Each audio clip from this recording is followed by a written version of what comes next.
Hey everyone, welcome back to our channel app tutorial. On today's video I'm going to show you how to create a board on Pinterest. It's very quick and easy, so let's get started. First, open the Pinterest app on your phone. If you don't have the app yet, you can get it from Google Play Store or the Apple App Store.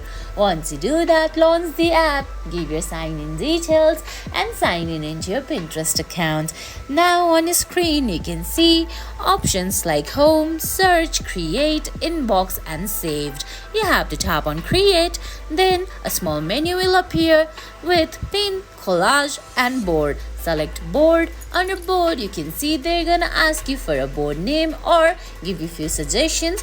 You can pick one from the suggestions or you can simply make up your board name. Then you can invite friends for collaboration. Then select if you want to make that board secret or not. Now all you have to do is go to top right corner and tap on create. Well, you can use this board to save the pins from your library or from your feed. And guys, that's it.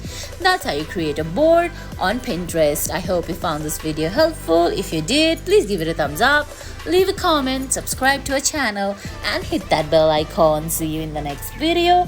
Thanks for watching.